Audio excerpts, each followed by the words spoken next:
Ya, selamat pagi sahabat kompas.com. Saat ini saya video jurnalis kompas.com, Sena Olivia, sedang berada di Pengadilan Tindak Pidana Korupsi atau Pengadilan Tipikor di Pengadilan Negeri Jakarta Pusat. Aktris Sandra Dewi akan dihadirkan sebagai saksi dalam sidang dugaan korupsi tata kelola timah yang menjerat suaminya Harvey Mois hari ini pukul 10 pagi.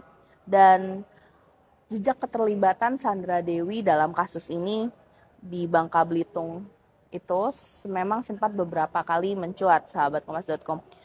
Terbaru, Sandra Dewi disebut mentransfer uang sebesar 10 miliar ke rekening istri Direktur PT Utama ke istri Direktur Utama PT Refine Bangkatin atau RBT, yaitu Anggraini. PT RBT merupakan perusahaan smelter swasta yang diwakili suami Sandra Dewi, Harvey Mois, dalam mendapatkan proyek kerjasama dengan PT Timah. Pengiriman uang dari Sandra Dewi ini diakui Anggraini ketika dihadirkan sebagai saksi untuk terdakwa mantan Direktur Utama PT Timah, yakni Mohtar Riza Pahlevi Tabrani, pemilik Money Changer Helian Nalim, dan kawan-kawan. Ketika itu, jaksa bertanya kepada Anggraini jika benar dia menerima uang dari Sandra Dewi, yang kemudian dibenarkan oleh Anggraini dan mengaku menerima transfer sebesar 10 miliar dari Sandra Dewi pada tahun 2019. Menurut Anggraini, suaminya meminjam kepada Harvey Mois sebagai modal usaha. Keduanya disebut sudah menjalani hubungan sebagai partner bisnis sejak mulai berbisnis batu bara, begitu sahabat kompas.com. Kemudian jaksa pada saat itu mencecar Anggraini kenapa uang itu ditransfer dari Sandra Dewi tapi bukan dari Harvey Mois. Tapi memang Anggraini mengaku tidak tahu alasannya. Ia mengetahui uang tersebut dikirim dari Sandra Dewi karena nama artis itu muncul di notifikasi ponselnya pada saat itu. Kemudian jaksa menelusuri lebih lanjut aliran dana dari Sandra Dewi dan dikuliklah asal mula uang tersebut dan penggunaannya. Anggraini mengaku bahwa uang-uang dari Harvey dan Sandra Dewi ia transfer lagi 2 kali namun lupa dikirim ke siapa. Kemudian sebagian uang itu dicairkan.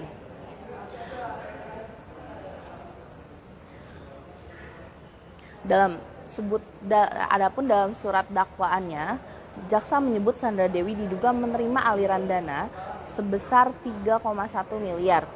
Jaksa juga menyebut bahwa Harvey Mois membelikan 88 tas mewah untuk istrinya itu, mulai dari Louis Vuitton, Hermes, Chanel, Dior, Fendi, Gucci, dan lainnya.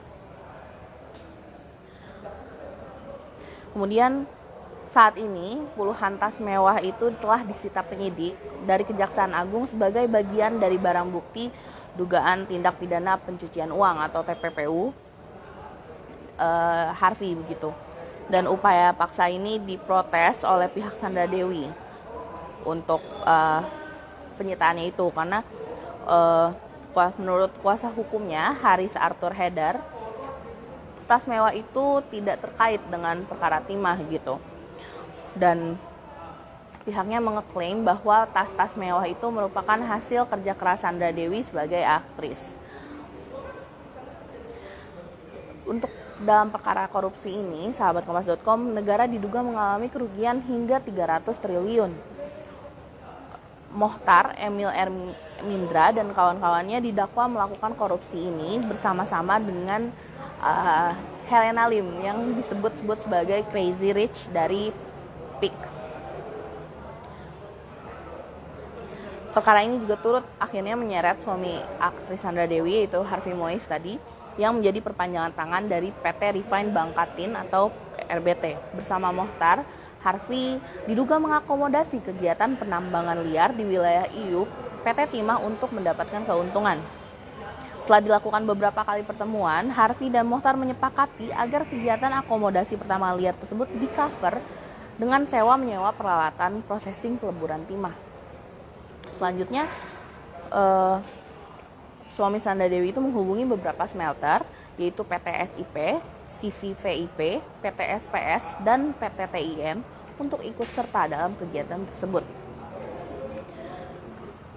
Harvey meminta pihak smelter itu untuk menyisihkan sebagian dari keuntungan yang dihasilkan diserahkan ke Harvey gitu untuk seolah-olah menjadi corporate social responsibility atau CSR.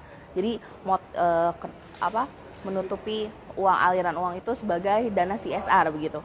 Dan yang akhirnya difasilitasi oleh Helena sebagai manajer PT QSE. Dari perbuatan ini, Harvey Moise bersama Helena Lim disebut menikmati uang negara hingga 420 miliar. Atas perbuatannya, Harvey Moise didakwa melanggar pasal 2 ayat 1 dari pasal 3 Junto pasal 18 Undang-Undang Nomor 31 Tahun 1999 tentang pemberantasan tindak pidana korupsi, Junto pasal 55 ayat 1 ke KUHP dan pasal 3 Undang-Undang tahun 2010 tentang tindak pidana pencucian uang. Sahabat Kompas.com, hari ini sidang akan dimulai pukul 10 pagi. Nanti akan kami update untuk segala proses dalam sidang. Saya Sena Olivia melaporkan dari Pengadilan Tindak Pidana Korupsi atau Pengadilan Tipikor. Terima kasih sahabat Kompas.com.